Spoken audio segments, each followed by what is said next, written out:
Betrayed at 8 months pregnant. How a stranger became my family's hero.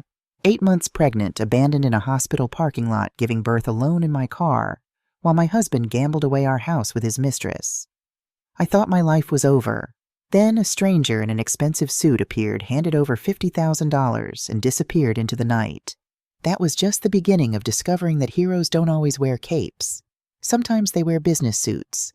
Sometimes they use wheelchairs, and sometimes they're only 3 years old. This is my story of betrayal, survival, and finding family in the most unexpected places. If you want to hear how a complete stranger became the father my children needed and the partner I never expected, please like and subscribe to follow this incredible journey.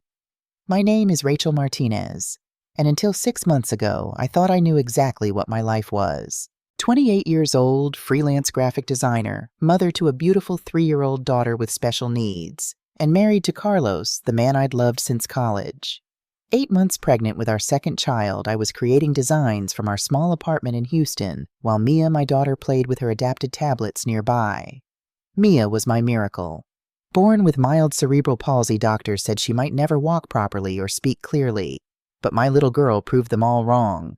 She walked with a slight limp, yes, and her words sometimes came slowly, but her mind, God, her mind was extraordinary.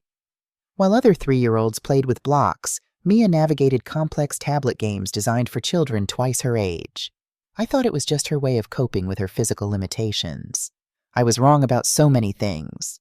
The first sign something was off came on a Tuesday morning. Carlos hadn't come home the night before. Again. His construction job sometimes ran late, he said. Emergency projects, he said. I believed him because what else could I do? 8 months pregnant, caring for a special needs child, working from home to make ends meet. I didn't have the luxury of doubt. Mia sat in her specialized chair, her small fingers flying across her tablet screen with surprising dexterity despite her condition. The morning light caught her dark hair, reminding me so much of Carlos. Or so I thought. "Mama?" she said in her careful way. "Daddy's phone made sounds last night." "What sounds, baby?" Lady voice, laughing. My heart clenched, but I pushed it down.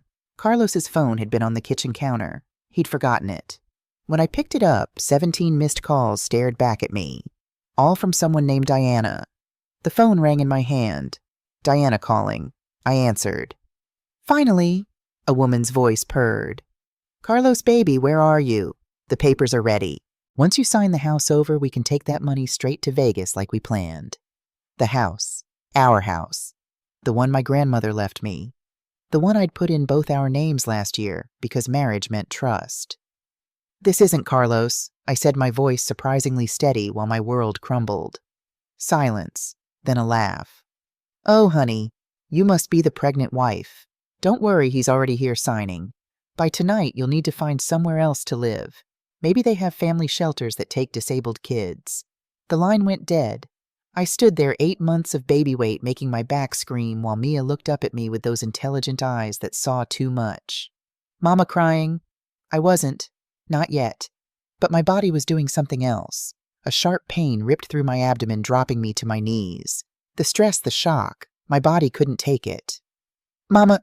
Mia struggled out of her chair, her movements awkward but determined. She grabbed her tablet, and I heard her carefully pronouncing words into it. "Help! Mama hurt! Baby coming." She'd called 911 through a communication app. My 3-year-old daughter with cerebral palsy had more presence of mind than her mother. The ambulance arrived in minutes, but those minutes felt like hours.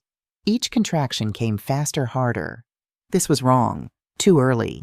The baby wasn't due for another month. "Insurance?" the paramedic asked as they loaded me into the ambulance.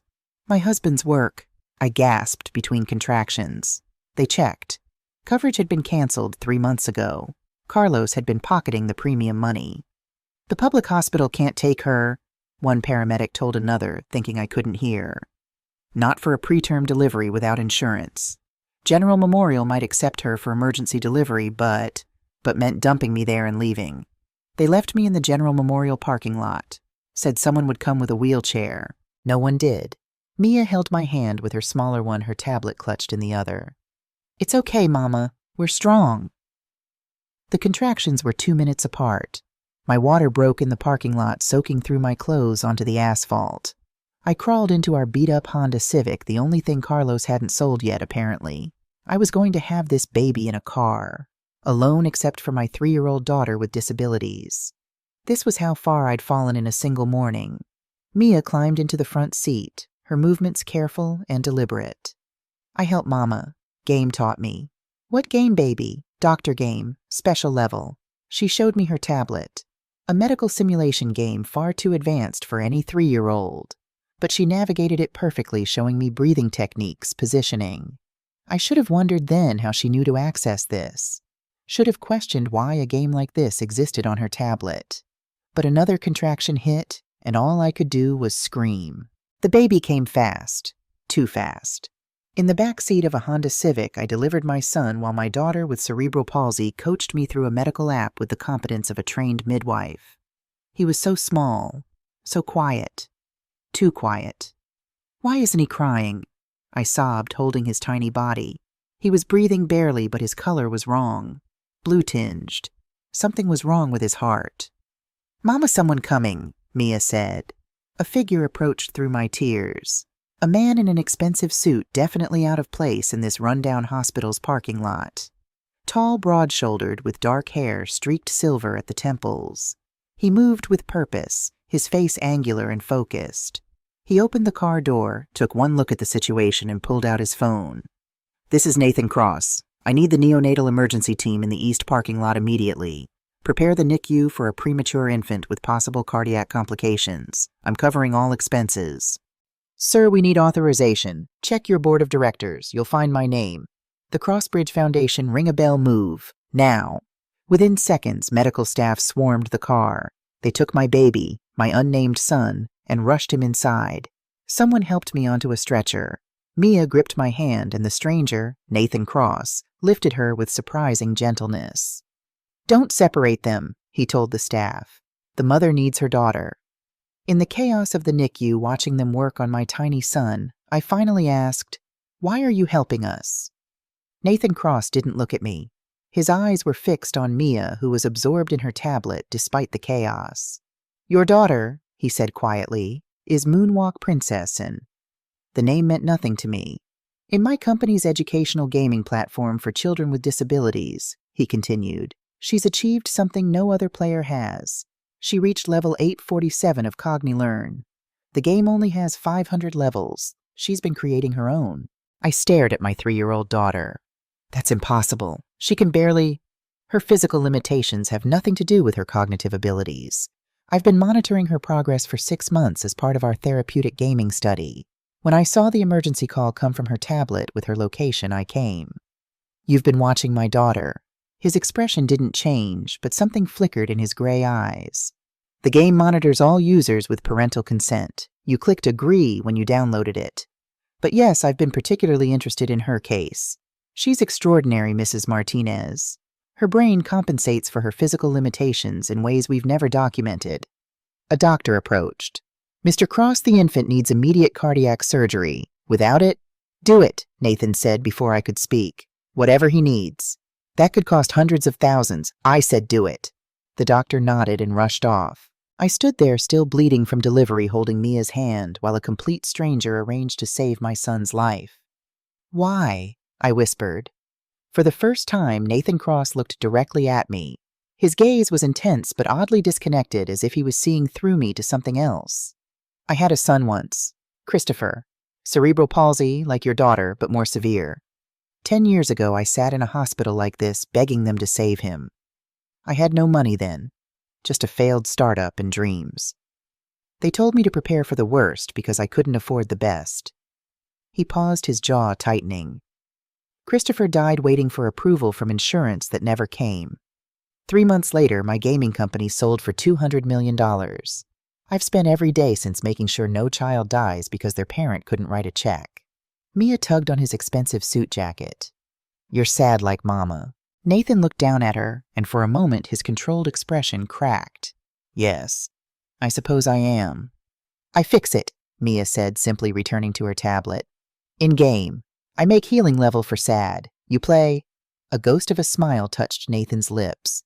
"I designed that game, little one." "I know," Mia said matter-of-factly. "Code has your name. Nathan Samuel Cross, you hide it in level 378. I found it. Nathan's eyes widened. Level 378 required advanced pattern recognition and basic coding comprehension to unlock. Adult programmers struggled with it. You're 3 years old, he said, not really a question. 3 3/4, Mia corrected. Almost 4. Over the next 12 hours, while my son, I decided to name him Lucas, fought for his life in surgery, Nathan Cross stayed. This billionaire CEO of the world's largest gaming company sat in an uncomfortable hospital chair discussing code with my 3-year-old daughter while I drifted in and out of exhausted sleep. I woke to find Carlos standing in the doorway. His handsome face was flushed, his clothes disheveled. He reeked of alcohol and perfume. "Rachel, baby, I can explain." "Get out." My voice was raw from screaming during delivery. "That's my son in there. The son you left to be born in a parking lot."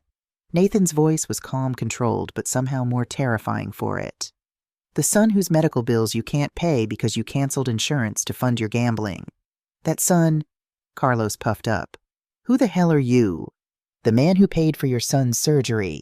The man who ensures your disabled daughter has access to therapeutic technology. The man who's about to offer your wife a job that will provide for the family you abandoned. You can't just—" "I can. I did. Mrs. Martinez, I need a lead designer for a new project. Therapeutic gaming interfaces for children with disabilities. The position pays $300,000 annually, full benefits, flexible work from home." "Interested?" Carlos's mouth fell open. "Rachel, you can't trust this guy. Some rich pervert showing up." "Like you trusted Diana," I shot back. "How much did you get for my grandmother's house, Carlos? How much did you gamble away while I was giving birth to your son?" His face went pale. "How did you—" "She answered your phone. By the way, where is she? Your Diana waiting in a Vegas hotel?" Carlos's expression shifted to something I'd never seen before. Cold, calculating. "That house was half mine, community property. And those kids, well, possession is 9/10 of the law, right?" The threat was clear. He'd try to take my children. Nathan stood slowly, unfolding his 6'2" frame. "Mr. Martinez, I encourage you to leave, now, before I call my security team. Or worse, my legal team." "You threatening me?" "I'm promising you. Touch this family again and I'll use every resource at my disposal to destroy you. And I have considerable resources." Carlos looked between us, his face twisting with rage. "This isn't over, Rachel. Those are my kids." He stormed out, but his words lingered like poison in the air. "He'll be back," I said quietly. "Let him try," Nathan replied. "I've dealt with worse than him." A nurse appeared. "Mrs. Martinez Lucas is out of surgery. It went well, but he'll need monitoring for several weeks. His heart defect is serious, but manageable with proper care." Relief flooded through me so hard I nearly collapsed. Nathan steadied me with a surprisingly gentle hand. "Thank you," I whispered. "I'll figure out how to pay you back. You'll design the best therapeutic gaming platform the world has ever seen. That's how. Your daughter has been teaching me more about adaptive interfaces in 12 hours than my team has learned in 5 years. I want that insight. I need it." Mia looked up from her tablet. "Mama good at pictures. Make beautiful." "I know," Nathan said, pulling out his phone and showing me something. "My portfolio website. I've already reviewed your work. You have a gift for intuitive design. Exactly what we need. You researched me. I research everyone important to my projects. Your daughter made you important 6 months ago when she started rewriting my code. She gets her intelligence from somewhere." It was the closest thing to a compliment I'd heard in years. Carlos always said my work was playing on the computer. "When do I start?" I asked. "Whenever you're ready. Take time to heal, to bond with Lucas. The job will wait." "I can't accept charity." "It's not charity, it's an investment. In you and Mia, in the future of therapeutic gaming. I don't do charity, Mrs. Martinez, I do strategic partnerships." There was something about the way he said it, formal and distant, yet absolutely sincere, that made me believe him. Over the next week, Nathan visited daily. Not for long, an hour or two, but always bringing something useful. A specialized tablet for me to start design work for my hospital bed. Adaptive equipment for Mia that cost more than I made in 6 months. The best formula for Lucas when my milk didn't come in properly due to stress. He never asked for anything. Never made it weird. He'd simply appear, solve a problem, and leave. It was Diana who made it weird. She showed up on day 8, blonde and beautiful in designer clothes I could never afford. She walked right past the NICU security, how I never learned, and stood at Lucas's incubator. "So this is the baby Carlos abandoned everything for," she said, her voice carrying fake sweetness. "Funny he doesn't look worth a house. Get away from my son." "Your son?" she laughed. "Honey, do you even know who the father really is?" Carlos had his doubts. Said you were awfully friendly at that company Christmas party 4 years ago. The words hit like physical blows. That party, I barely remembered it. Too much wine, Carlos encouraging me to network with his boss while he disappeared with friends. Waking up in my car the next morning, clothes disheveled, no memory of how I got there. "You're lying." Ask Carlos about the DNA test he ordered for your first kid. The one with the gimpy leg. Negative match, sweetheart? Neither of those kids are his. The room spun. Mia wasn't Carlos's. But then who, Diana? Nathan's voice cut through the chaos. "Interesting to see you here." Diana's perfectly composed face cracked slightly. "Nathan, I didn't know you were involved." "I'm always involved when it comes to protecting investments. How's Richard Stone these days, still funding your lifestyle in exchange for corporate espionage?" The blood drained from Diana's face. "I don't know what you're talking about." "Really? So you're not here trying to get close to Mrs. Martinez because she's working on my new AI-driven therapeutic platform. Richard didn't send you to seduce her husband and destabilize her life so she'd be desperate enough to steal code for money." Each word was delivered with surgical precision. Diana backed toward the door. "You can't prove anything." "I don't need to prove it to you. I just need to prove it to the FBI Cybercrime Division. They're very interested in the recent theft attempts on my servers. IP addresses are fascinating things, Diana, especially when they trace back to your apartment." She fled her designer heels, clicking frantically on the hospital floor. I sat there stunned. "Richard Stone, Carlos's boss," Nathan nodded slowly. "CFO of Brennan Construction. Also a man with a history of corporate espionage and other things." "Other things?" Nathan's jaw tightened. He looked at Mia, who was absorbed in her tablet, then back at me. "We need to talk. Privately." A nurse took Mia to the playroom. Nathan sat in the uncomfortable visitor's chair, his posture rigid. "I took the liberty of running some tests," he began carefully. "When Lucas needed blood typing for surgery, standard procedure turned up some unusual markers." My heart pounded. "What kind of markers?" "The kind that required broader testing. Mrs. Martinez, Rachel, neither of your children share Carlos's DNA." The room tilted. Diana hadn't been lying. "But more concerning," Nathan continued, "is that both children share the same father, someone with very specific genetic markers. Markers I recognize because I've been tracking them in connection with corporate theft for 3 years. "Who?" The word was barely a whisper. "Richard Stone." The name dropped like a stone into still water, sending ripples through everything I thought I knew. "That's not possible. I wouldn't." "The company Christmas party, 4 years ago, December 15th. You filed a sick leave request the next day. Carlos filed an incident report about your car being found in the parking garage, you inside unconscious. He blamed it on drinking, but the security footage tells a different story." Nathan pulled out a tablet showing me grainy security footage. Me clearly drugged being supported by Richard Stone toward the parking garage. The timestamp showed 11:47 p.m. The next footage was from 6:23 a.m.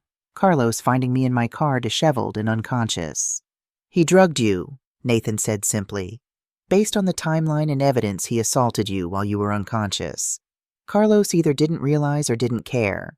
Richard Stone is the biological father of both your children."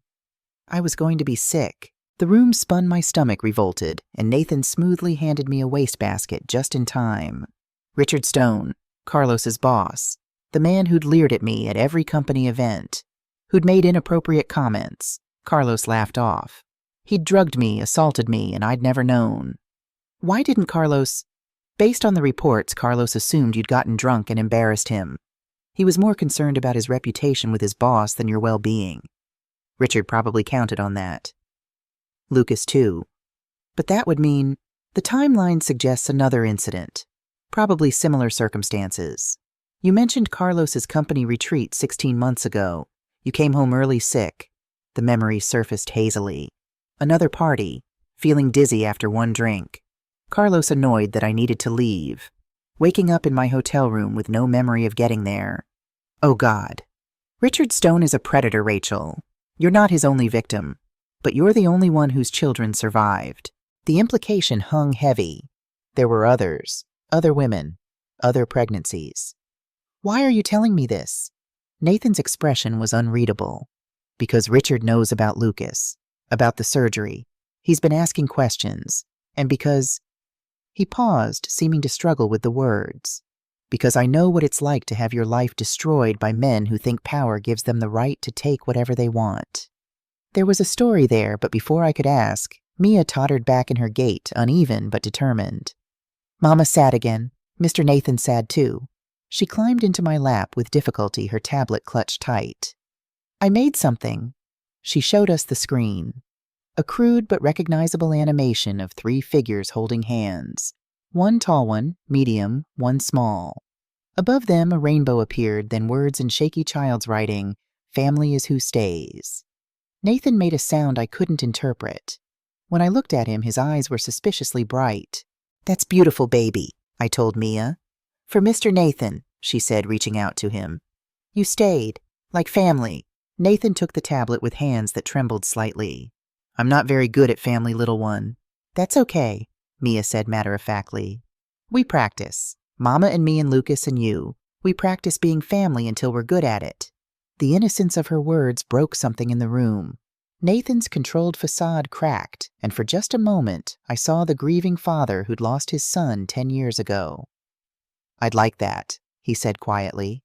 "If your mother agrees." I looked at this strange man who'd appeared in our darkest hour. CEO of a massive company who spent his days in hospital rooms. A grieving father who'd turned his pain into purpose. Someone who'd protected us without being asked, without expecting anything in return. "We'd like that too," I said. But even as hope bloomed, I couldn't shake the feeling that our troubles with Richard Stone and Carlos were far from over. Men like them didn't give up easily, especially when they thought they owned something. Or someone. The 3-bedroom apartment Nathan arranged for us overlooked Houston's medical district.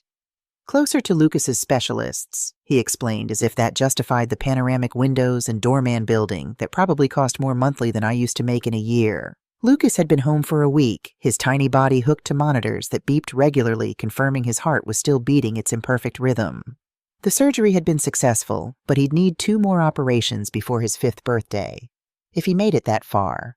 I tried not to think about that as I worked on Nathan's project designs, my laptop balanced carefully next to Lucas's bassinet. Mia sat across from me at a table Nathan had specially designed for her height, and needs her fingers flying across 3 different tablets simultaneously.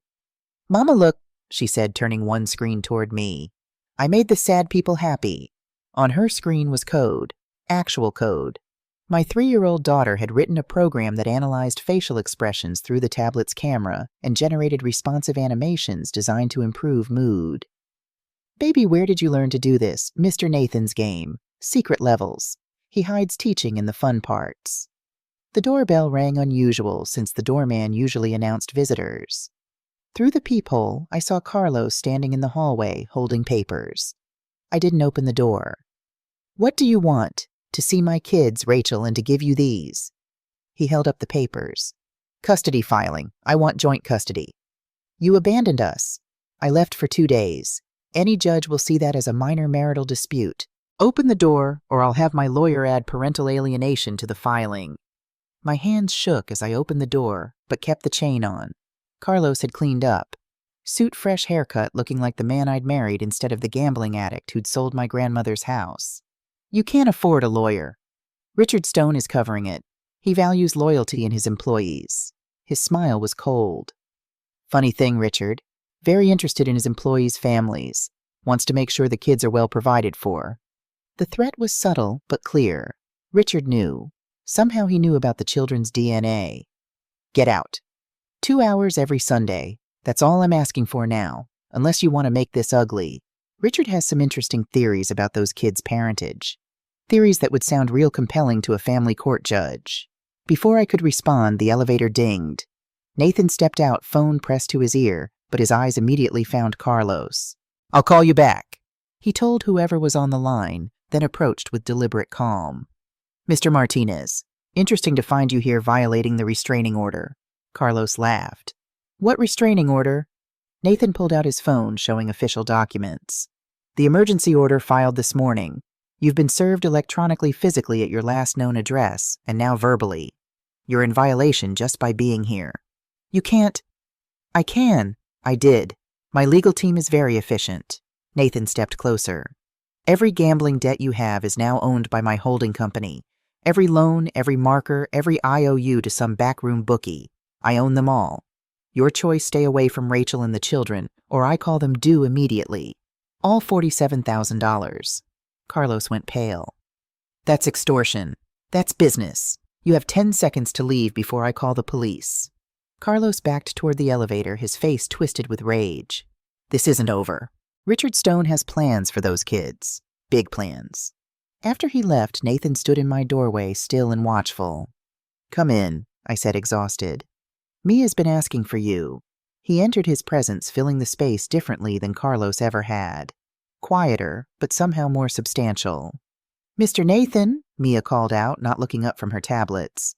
"I fixed the code bug in level 483. "That's impossible," Nathan said, moving to look at her screen. "That bug is hard-coded into the... You rewrote the entire physics engine. It was broken. Gravity was wrong for wheelchair users. I fixed it." Nathan stared at her work, then at me. "She rebuilt a physics engine that took my team 6 months to develop. She's 3 years old." 3 3/4, Mia corrected absently. Lucas started crying, that thin, reedy sound that meant he was hungry. I moved to prepare his special formula, but Nathan was already there, testing the temperature with practiced ease. "May I?" I nodded, watching this billionaire CEO cradle my premature son with infinite gentleness. Lucas settled immediately, sucking greedily at the bottle. "You've done this before," I observed. "Christopher needed special formula. I learned." His voice was soft, lost in memory. He liked being held at exactly this angle, 15 degrees elevated, turned slightly left. "Tell me about him." Nathan was quiet for so long I thought he wouldn't answer. "He was brilliant," he finally said. "Like Mia. His body betrayed him, but his mind... God, his mind was extraordinary. He designed video games in his head, described them to me in perfect detail. I built my entire company trying to create the worlds he imagined but couldn't physically make." "What happened?" "Pneumonia. His lungs were weak from the cerebral palsy. We were poor then. I was working 3 jobs trying to get my startup funded. No insurance would cover him. Pre-existing condition. When he got sick, the public hospital did the minimum. When he needed more, when he needed the specialists..." Nathan's voice caught. "I sold everything. My car, my computer, blood plasma twice a week. It wasn't enough. He died waiting for treatment that would have cost what I now make in 10 minutes. Lucas finished his bottle, and Nathan expertly burped him, his movements automatic practiced. 3 months after Christopher died, an investor finally said yes. The technology Christopher had imagined that I'd built for him revolutionized therapeutic gaming. The company sold 2 years later for more money than I could have imagined. Every dollar felt like blood money. Success built on my son's grave. "That's not true," I said softly. "You built his dreams, gave them life." "I gave them life after he lost his." Nathan's laugh was bitter. "I have enough money to save every sick child in America, but I couldn't save my own son." Mia stood carefully from her chair, wobbling over to Nathan with her uneven gait. Without asking, she climbed into his lap beside Lucas, her small hand patting his face. "Christopher plays your games in heaven," she said matter-of-factly. "He's proud of his daddy." Nathan went absolutely still. "Mia, he visits sometimes in the code, level 847. He left you a message." She pulled up her tablet, navigating to the impossible level she'd accessed. There in the code itself was something I didn't understand, but Nathan clearly did. His face crumpled. That's Christopher's signature, his way of marking code. But how? He wanted you to know he's okay, that he loves you, that he sent us to help you not be sad anymore." I didn't believe in ghosts or messages from beyond, but watching Nathan hold my children, tears sliding silently down his face as he stared at code, only he could understand I believed in something. Maybe just the power of a little girl's kindness, using technology to heal a broken heart. "Thank you," Nathan whispered to Mia. "Welcome. She replied simply, then returned to her tablets. Now we fix more broken things. Over the next month, we fell into a routine. Nathan arrived each morning at 7, bringing breakfast and staying until Lucas's first feeding. He returned at lunch often with equipment or specialists for the children. Evenings he'd appear with dinner, staying until both children slept. "Don't you have a company to run?" I asked one evening as he reviewed my latest designs while I nursed Lucas. "I have good managers. Besides, this project is priority. The therapeutic gaming platform could help millions of children like Mia and Christopher." "That's not why you're here." He looked up from the designs, his gray eyes unreadable. "No. You're here because you're lonely. Because we make you feel less broken." Nathan was quiet for a long moment. "I have Asperger's," he said finally. "High functioning, but it affects how I connect with people. Most find me cold robotic. Children don't care. They just see someone who solves problems." "I don't find you cold." "No. Careful, maybe. Protective, but not cold." I adjusted Lucas in my arms. "Cold people don't cry over children who aren't theirs. Don't spend fortunes on strangers. Don't learn to hold babies at exactly 15 degrees, because that's what works." Nathan looked at me, then really looked, and I felt something shift between us. Not romantic, not yet, but something. Recognition, maybe. Two damaged people finding understanding. The moment shattered when my laptop erupted in alerts. Someone was trying to access my design files remotely. Nathan was at my computer, instantly fingers flying across the keyboard. "They're using sophisticated intrusion software, very expensive." His face darkened. "The signature is Diana's. She's trying to steal the designs. Not just steal, corrupt. There's malicious code embedded in the attack. If it had succeeded, it would have destroyed everything and made it look like you did it. Sabotage from the inside." "Richard Stone?" "Undoubtedly. He wants leverage, or revenge." Nathan pulled out his phone. "Time to accelerate our timeline." What timeline? But he was already making calls, issuing rapid-fire instructions to people about security protocols and legal preparations. When he hung up, his expression was grim. "Richard Stone has been under federal investigation for 18 months. Corporate espionage, embezzlement, and other crimes. The FBI needed more evidence. They just got it. The hacking attempt. Among other things. Diana flipped 2 hours ago. Gave them everything about Richard's operations in exchange for immunity." My blood chilled. "If he finds out, he already has. My security team reports he left his office 20 minutes ago, heading this direction." Panic flooded through me. Richard Stone, the man who'd drugged and assaulted me, who'd fathered my children through rape, was coming here. "We need to leave." "No." Nathan's voice was calm, controlled. "Running makes you prey. We face him here on our terms." "Our terms." Nathan looked at me with an expression I'd never seen before. Cold, calculating, dangerous. "Did you think I'd let him near you again? I've been preparing for this since the day I learned what he did." Before I could respond, the doorman called up. "Mrs. Martinez, there's a Carlos Martinez here with a Mr. Richard Stone. They say it's about custody papers." Nathan took the phone. "Send them up. Have security standing by." "Nathan, what are you doing?" "Ending this." He turned to Mia. "Little one, can you take Lucas to the bedroom? Play your special game with the headphones." Mia looked up, her wise eyes understanding more than any 3-year-old should. "Bad man coming." "Yes, but Mr. Nathan won't let him hurt us." She nodded solemnly, carefully wheeling Lucas's bassinet to the bedroom with her uneven steps. "I protect Lucas," she announced. "With code." The doorbell rang. Nathan answered it while I stood frozen in the living room. Carlos entered first, cocky and sneering. Richard Stone followed. Tall, distinguished, with silver hair and cold blue eyes that had haunted my nightmares without my knowing why. "Rachel," Richard said warmly, as if we were old friends. "You look wonderful. Motherhood suits you." Bile rose in my throat. "Mr. Stone," Nathan said coolly, "I believe you're violating several laws by being here. I'm just visiting my employee's family. Carlos is concerned about his children." "The children that aren't his?" Nathan asked mildly. Richard's facade cracked slightly. "I don't know what you're implying." "I'm not implying anything. I'm stating facts. Neither Mia nor Lucas share DNA with Carlos Martinez. They do, however, match yours." The room went silent. Carlos turned to Richard, confusion clear on his face. "What's he talking about?" Richard ignored him, focusing on me. You can't prove anything. Actually, I can. Nathan pulled out his tablet. Security footage from 4 years ago and 16 months ago. Blood test results from the hospital. Diana Montenegro's sworn testimony about your history of drugging female employees. Should I continue? Oi. Diana knows nothing. Diana knows everything, including how you've been stealing from Brennan Construction for 6 years, how you tried to steal my company's code, how you drugged and assaulted at least 7 women resulting in 3 pregnancies. My legs nearly gave out. 7 women, 3 pregnancies. The other children, I whispered. Didn't survive, Nathan said quietly.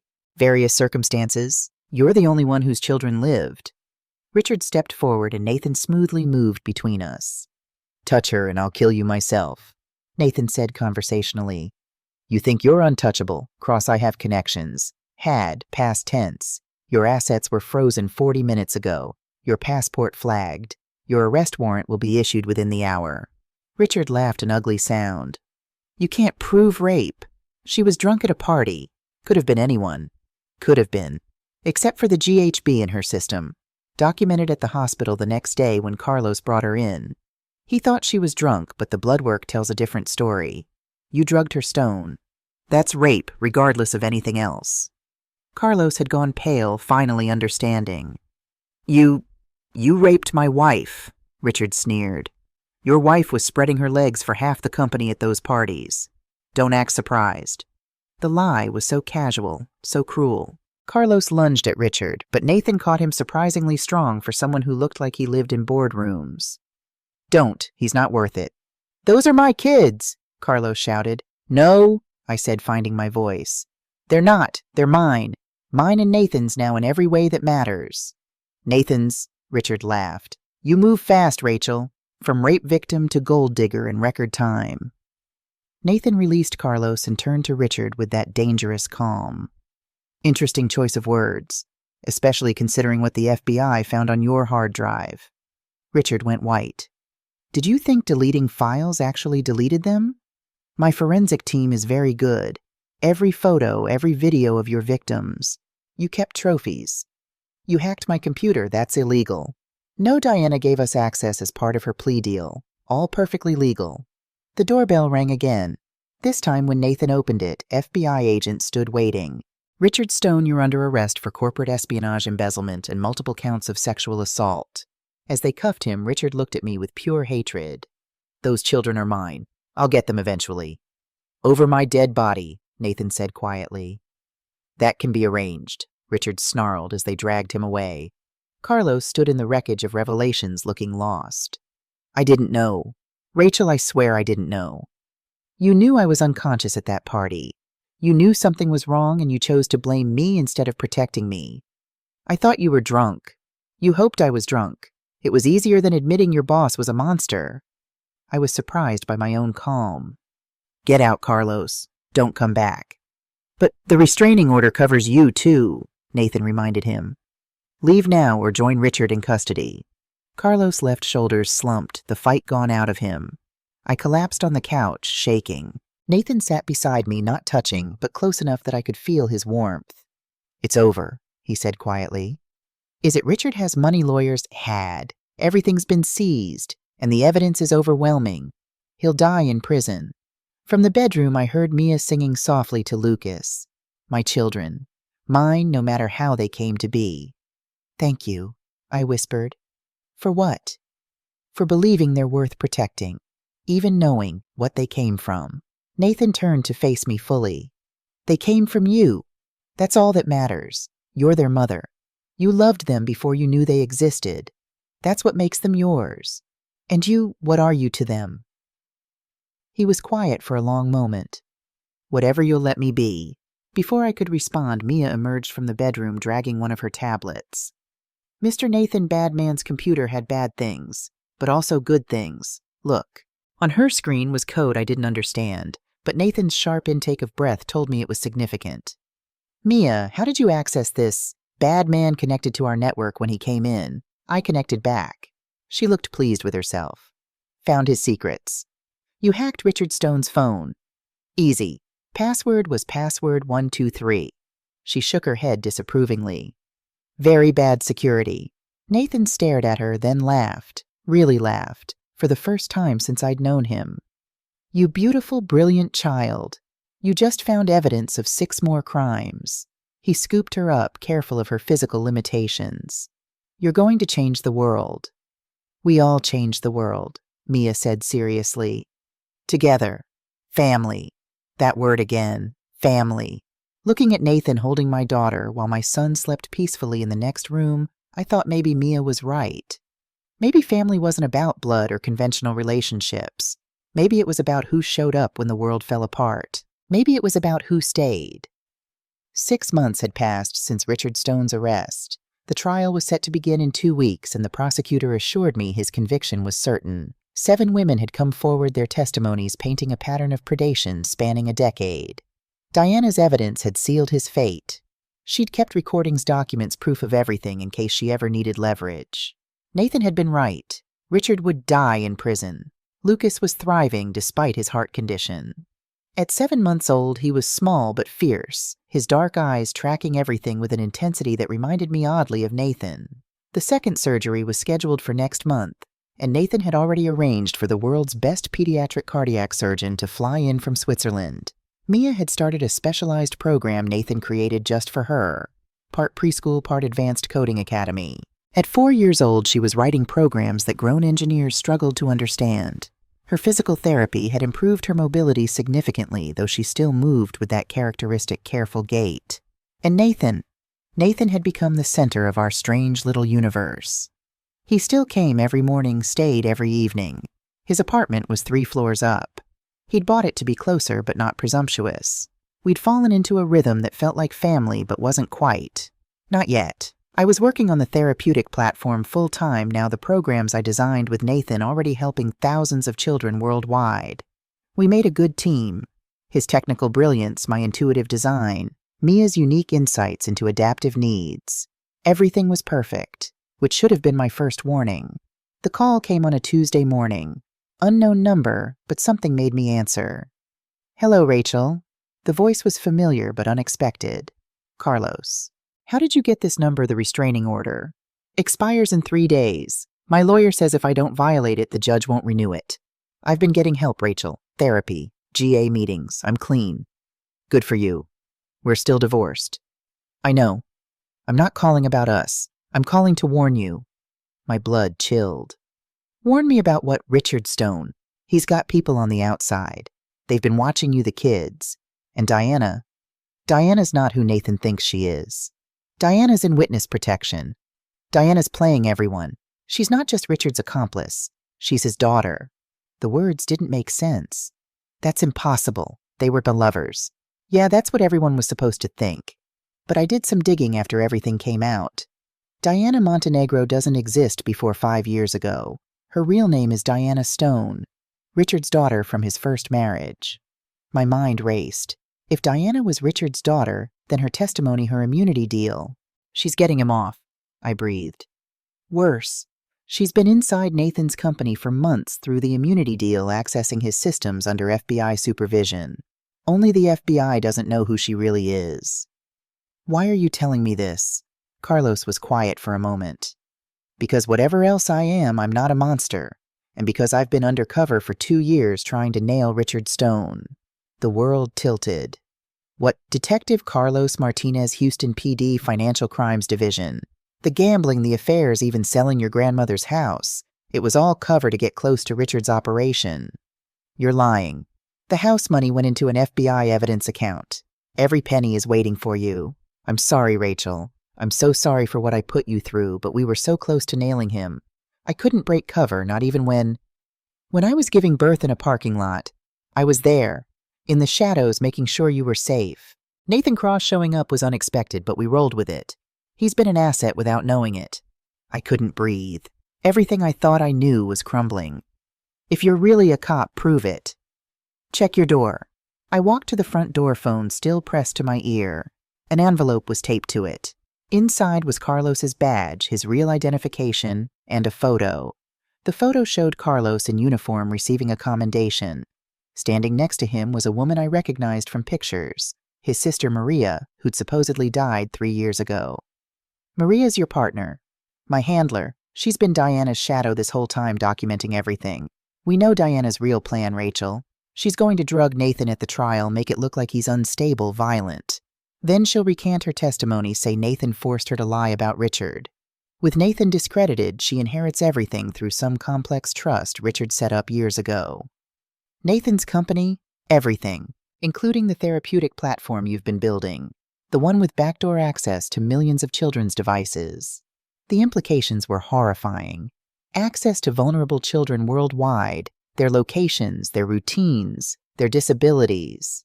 We have to warn Nathan. We can't. Diana has people inside the FBI. The moment we tip our hand, she disappears and Richard walks. We need to catch them in the act. Use my children as bait. Never. Not bait. Protected witnesses. There's a difference.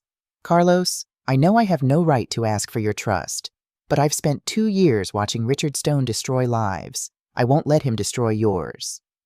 Before I could respond, I heard the elevator ding. Nathan's regular arrival time.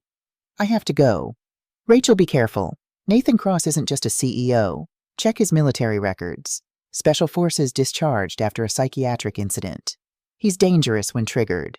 The line went dead as Nathan appeared in my doorway with his key, carrying breakfast and looking wonderfully deceptively normal. Morning, he said, setting down fresh pastries and coffee. Mia up yet? Still sleeping. Lucas too. Nathan studied me with those piercing gray eyes. You're upset. What happened? I wanted to tell him everything. But if Carlos was right, if Diana had people watching, listening? Just tired. The trials got me anxious. He crossed to me, stopping just short of touching. Nathan never touched without permission, one of his Asperger's-related boundaries. You're safe, Rachel. I promise you're safe. Are any of us? Nathan's expression shifted, something dangerous flickering beneath the surface. Someone contacted you. Who? There was no point lying. Nathan could read micro-expressions like code. Carlos, he says Diana isn't who she claims to be. I know. I stared at him. You know, I've known since the beginning. Diana Stone, formerly Diana Petrova Richard's daughter, through his Russian ex-wife. I let her think she was playing me while I documented everything. The FBI has been receiving carefully curated information, enough truth to convict Richard, not enough to reveal I know about Diana. That's illegal. That's justice. Richard Stone has resources hidden globally. Even in prison, he'd be dangerous. So I'm going to destroy him completely. Legally, financially, psychologically. The cold calculation in his voice reminded me of Carlos's warning. Special Forces. Psychiatric incident. Nathan, what did you do before the gaming company? His expression shuddered. Things I'm not proud of. Things that needed doing. That's not an answer. Yes, it is. Mia's voice interrupted from the hallway. Mama, Mr. Nathan, bad people are coming.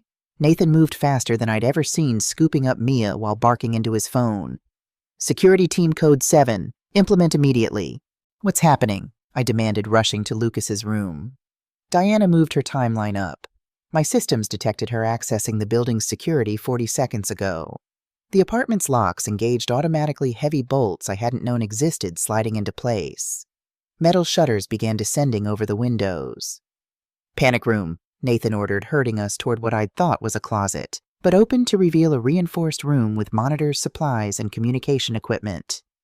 You turned my apartment into a fortress. I protected what matters. We'd just secured the door when the monitors showed Diana entering the apartment with 4 men. Not FBI. These were mercenaries, armed and professional. Where are they? Cross Diana's voice came through the intercom. I know you're watching. Give me the children and you might survive this.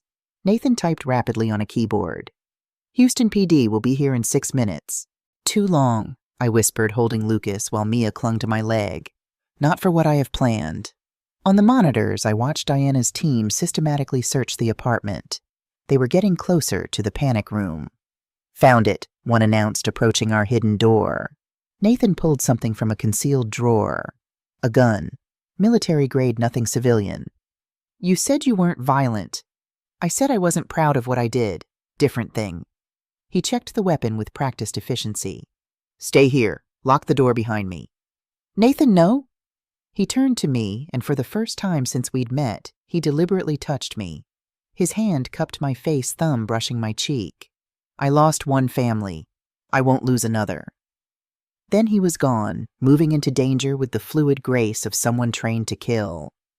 On the monitors, I watched Nathan confront Diana's team. The first man went down before he knew Nathan was there. The second managed to raise his weapon before Nathan disarmed him with a move that broke the mercenary's arm. Diana pulled her gun, aiming at Nathan. "You always were too protective, Nathan, just like with Christopher." Nathan froze. "Oh yes, I know all about your son, how you failed him, how you let him die. These children will die too unless you surrender." "You're right," Nathan said calmly. "I did fail Christopher. I was weak, poor, helpless. But I learned something from his death." "What's that?" "That mercy is a luxury I can no longer afford." Nathan moved. Even on the monitors, the violence was shocking in its efficiency. Diana's gun went flying. She went down hard, Nathan's hand around her throat. "You threaten my family again, and I'll show you what I learned in Afghanistan. What I did to the men who killed my squad. Why the CIA burned me instead of prosecuting." But while Nathan dealt with Diana, we hadn't noticed the fifth man. He'd circled around, found the panic room's ventilation system. Gas started seeping in. "Mama," Mia said drowsily. "Sleepy." I grabbed the emergency respirators Nathan had installed, fitting them over my children's faces. But there were only 2 child-sized ones. My vision blurred. Through the monitors, I saw Nathan realize what was happening. He dropped Diana and ran for us, but the gas was already taking effect. The last thing I saw was Carlos, Detective Martinez, and a SWAT team bursting through the apartment door. Then darkness. I woke in a hospital room, again, but this time Nathan was the one in the bed next to mine, various monitors attached to him. "You're awake." Carlos stood by the door in full police tactical gear. "My children, safe. Maria has them in protective custody. They're playing video games and eating ice cream. Nathan sedated, for everyone's safety. When he realized Diana had gassed you, he regressed. Took 4 officers to subdue him. Is he under arrest? Should be, but technically he was defending his home from armed intruders. Diana's the one facing charges. She flipped on Richard again for real this time to avoid attempted murder charges. So Richard goes to prison. For life, no parole. I should have felt relief, but all I felt was empty. And Nathan? Carlos approached my bed slowly. Nathan Cross is a complicated man, Rachel. His military records are mostly classified, but what I could access, he was Delta Force, specialized in extraction and elimination. His squad was killed in an ambush. He survived by doing things that haunt him. The CIA used him for black ops until his son died, and he had what they called a catastrophic psychological break. He killed 3 handlers who tried to stop him from leaving. He's not a monster. I didn't say he was. I said he was complicated, dangerous when those he loves are threatened. But isn't that what you need? Someone who'd burn the world to keep you safe. Speaking from experience, Carlos smiled sadly. 2 years of pretending not to love you was the hardest assignment I've ever had. Watching you suffer, unable to help openly. I'm sorry, Rachel, for all of it. You were doing your job. I was. But I fell in love with you anyway. That wasn't the job. That was just me. Before I could respond, Nathan stirred in the next bed. His eyes opened immediately, finding me. Rachel. I'm okay. We're all okay. He tried to sit up, but the restraints stopped him. Right. They'd had to restrain him. Let him go, I told Carlos. He's dangerous. He's family. Carlos studied me for a long moment, then nodded to the officer by the door. They removed Nathan's restraints. Nathan immediately moved to my bedside, his fingers hovering over my hand, not quite touching. I'm sorry, he whispered.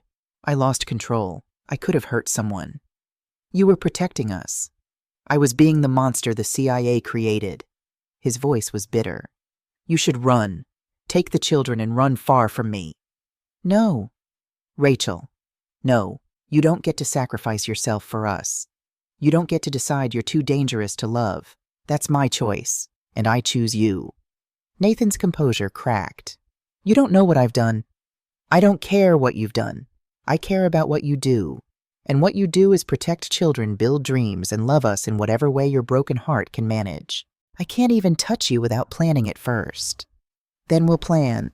We'll make schedules for hugs and lists for kisses. We'll be the weirdest family in Texas, but we'll be family." Carlos cleared his throat. "If you two are done with the romantic declarations, there's someone here to see you." The door opened and Mia toddled in her gait, more uneven than usual. She was carrying Lucas. "Too heavy," she announced, and Carlos quickly took Lucas from her. "Mama, Mr. Nathan, you woke up." She climbed onto my bed with difficulty but determination, then reached for Nathan with grabby hands until he carefully sat on the bed, too. "Family cuddle," she declared. "Lucas, too, Uncle Carlos." Uncle Carlos. When had that been decided, Carlos brought Lucas over, the baby gurgling happily. We must have made quite a picture. An assault victim, a damaged ex-Special Forces operator, an undercover cop, and 2 children born from rape, all piled on a hospital bed. "I have something to tell everyone," Mia announced importantly. "I did a test." "What kind of test, baby?" I asked. "DNA test, with the computer at Mr. Nathan's office." She looked pleased with herself. Lucas isn't just bad man's baby. We all stared at her. "Mia," Nathan said carefully, "what did you find?"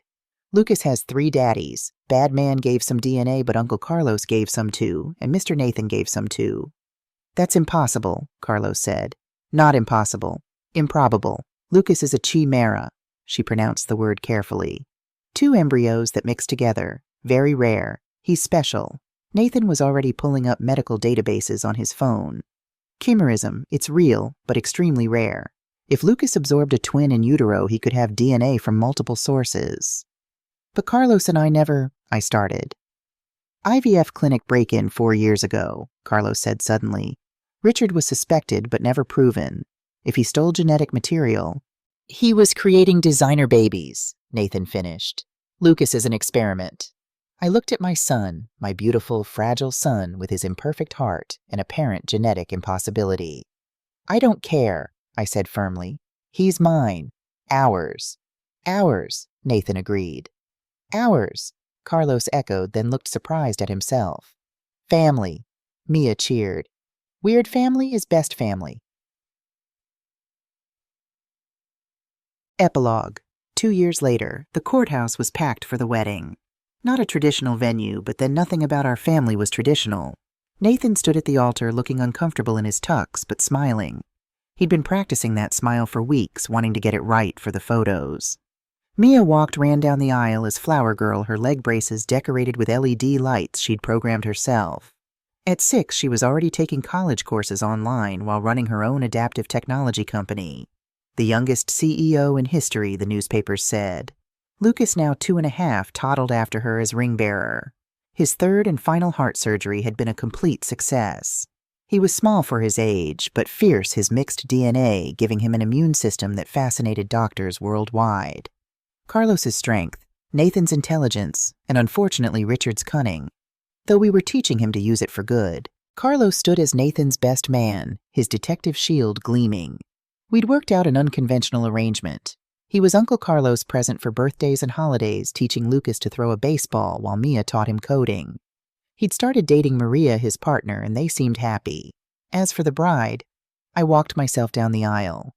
No one gave me away because I wasn't property to be transferred. I was choosing Nathan with all his complications, choosing our beautiful, chaotic family. Diana had gotten 10 years minimum security in exchange for her final testimony against Richard. Nathan had hired her the day she got out, not out of forgiveness, but practicality. "Keep your enemies closer," he'd said, and surprisingly, she'd become an excellent head of security. Turns out she was tired of being Richard's pawn, too. Richard himself had been killed in prison 6 months into his sentence. Officially, it was a fight with another inmate. Unofficially, Carlos told me the other inmate's daughter had been one of Richard's victims. Justice in its own way.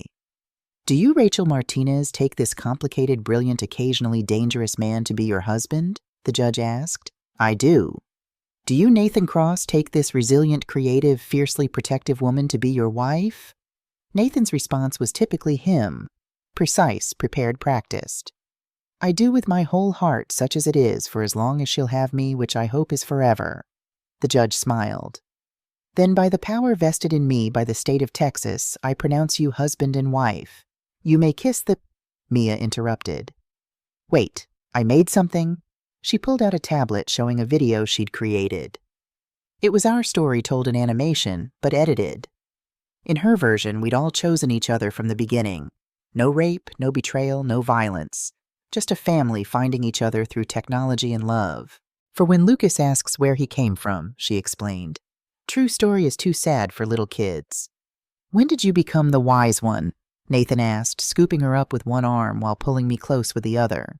Always been wise. You just had to catch up. Lucas toddled over, arms raised. Up, up. Carlos lifted him, bringing him into our group hug. Maria snapped photos while the courthouse crowd, cops from Carlos's precinct, developers from Nathan's company, parents from Mia's adaptive therapy group, applauded. Weird family, Lucas announced his first full sentence. The weirdest, I agreed, kissing Nathan while our children giggled. We were a weird family.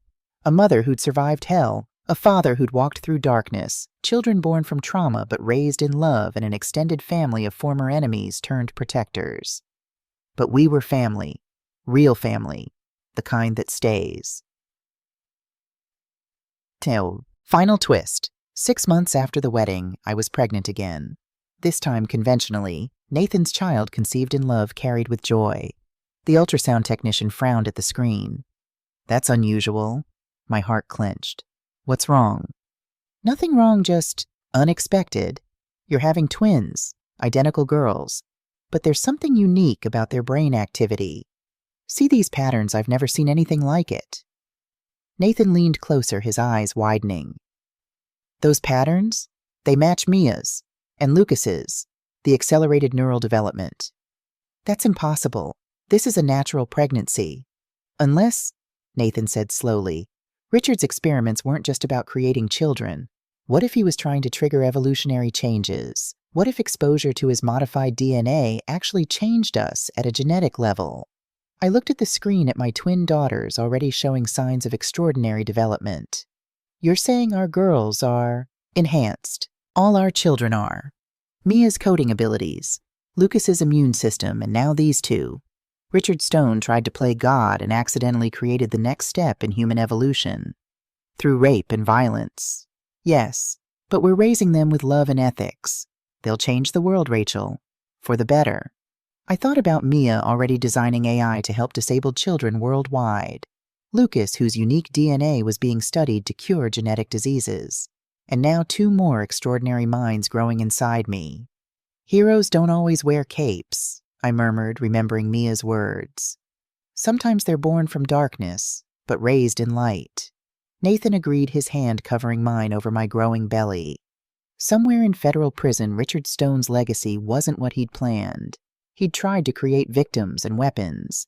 Instead, he'd inadvertently given us the tools to build a better world. Our children would be his ultimate defeat. Proof that love conquers evil, that families are built on choice, not blood, and that even the darkest beginning can lead to the brightest future. Mia looked up from her tablet where she was probably solving world hunger or designing faster-than-light travel. Mama, the babies are going to be special like us. Yes, baby. Good. We need more weird family members. Normal is boring. She went back to her work, Lucas playing with holographic blocks Nathan had designed while our unborn daughters kicked in harmony. We were the Martinez Cross family, weird, wonderful, and world-changing, and we were just getting started.